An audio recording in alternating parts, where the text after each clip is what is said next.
तमाम अटकलों और चर्चाओं पर विराम लगाते हुए वीआईपी ने आखिरकार पूर्वी चंपारण लोकसभा क्षेत्र के लिए अपने प्रत्याशी की घोषणा कर दी है। विकासशील इंसान पार्टी के प्रदेश अध्यक्ष बाल गोविंद बिंद ने प्रेस रिलीज जारी कर डॉक्टर राजेश कुशवाहा को मोतिहारी से प्रत्याशी बनाए जाने की जानकारी दी। डॉक्टर राजेश कुमार को प्रत्याशी घोषित किए जाने के पूर्व उनको वीआईपी की सदस्यता दिलाई गई, फिर उन्हें वीआईपी का उम्मीदवार घोषित किया गया और प्रेस रिलीज जारी कर डॉक्टर राजेश कुमार को पूर्वी चंपारण लोकसभा क्षेत्र से प्रत्याशी बनाए जाने की जानकारी दी गई। डॉक्टर राजेश कुमार राजद के टिकट पर केसरिया विधानसभा क्षेत्र के विधायक रह चुके हैं। डॉक्टर राजेश के मोतिहारी लोकसभा क्षेत्र से वीआईपी के प्रत्याशी घोषित किए जाने के पूर्व विभिन्न दलों के कई नेताओं के नाम सामने आए थे।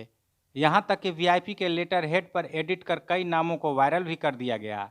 आखिरकार इन सभी अटकलों पर विराम लगाते हुए वीआईपी ने डॉक्टर राजेश कुमार को पूर्वी चंपारण मोतिहारी से अपना उम्मीदवार बनाया है। गौरतलब है कि वीआईपी को राजद कोटे की 3 सीट झंझारपुर, गोपालगंज, सुरक्षित और मोतिहारी मिला है। वीआईपी ने सबसे पहले झंझारपुर लोकसभा सीट पर अपने प्रत्याशी की घोषणा की और भाजपा से जुड़े रहे नेता सुमन कुमार को अपना प्रत्याशी बनाया।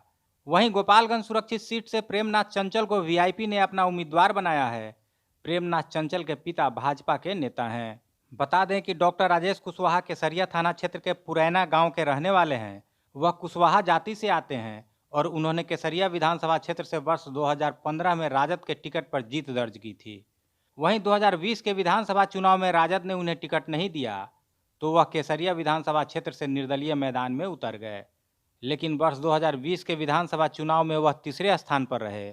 बता दें कि वीआईपी के महागठबंधन में शामिल होने के पूर्व सीट बंटवारे में मोतिहारी राजद के खाते में था और आरजेडी सुप्रीमो लालू प्रसाद यादव ने डॉक्टर राजेश को मोतिहारी सीट से तैयारी करने के लिए कह दिया था। यहां तक कि तेजस्वी यादव से भी हरी झंडी मिल गई थी, लेकिन अचानक मोतिहारी सीट से प्रत्याशियों की कतार बढ़ने लगी। इसी बीच वीआईपी के मुकेश सहनी ने महागठबंधन में शामिल होने का ऐलान कर दिया और झंझारपुर गोपालगंज सुरक्षित सीट के अलावा मोतिहारी मुकेश सहनी के हिस्से में आ गया। ये तीनों लोकसभा क्षेत्र राजद के खाते में थे, लेकिन राजद ने अपने खाते की सीट वीआईपी को दे दी। मोतिहारी सीट वीआईपी के खाते में जाने के बाद राजद के टिकट के लिए पटना में बैठे डॉक्टर राजेश कुमार मायूस होकर केसरिया लौट रहे थे। रास्ते में ही डॉक्टर राजेश के पास पार्टी ऑफिस से फोन आया और वह पटना लौट गए। डॉक्टर राजेश पर वीआईपी के टिकट से मोतिहारी से चुनाव लड़ने का दबाव बनाया जाने लगा, क्योंकि लालू यादव मोतिहारी से कुशवाहा उम्मीदवार ही उतारना चाहते थे। लेकिन डॉक्टर राजेश वीआईपी के टिकट पर चुनाव लड़ने को तैयार नहीं हुए और वह घर लौट आए। महागठबंधन में शामिल वीआईपी के खाता में मोतिहारी सीट जाने के बाद विभिन्न दलों के नेताओं ने टिकट के आशा में पटना में डेरा डाल दिया और मुकेश सहनी के अलावा वीआईपी के कई वरिष्ठ नेताओं की गणेश परिक्रमा शुरू कर दी। लेकिन उन नेताओं को केवल आश्वासन पर ही संतोष करना पड़ा। इधर लगभग एक सप्ताह पूर्व एक बार फिर डॉक्टर राजेश को पटना से फोन आया और उनकी बुलाहट हुई।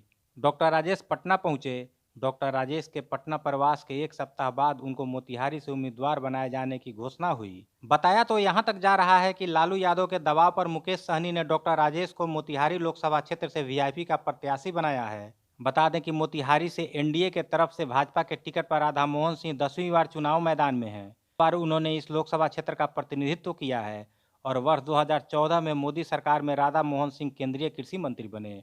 वहीं महागठबंधन की तरफ से वीआईपी के टिकट पर पूर्वी चंपारण मोतिहारी के चुनावी मैदान में डॉक्टर राजेश कुमार उतरेंगे। पूर्वी चंपारण मोतिहारी लोकसभा सीट पर 25 मई को छठे चरण में मतदान होना है। अब देखना है कि पूर्वी चंपारण की जनता किसे अपना आशीर्वाद देती है। महुआ मिरर, मोतिहारी, बिहार।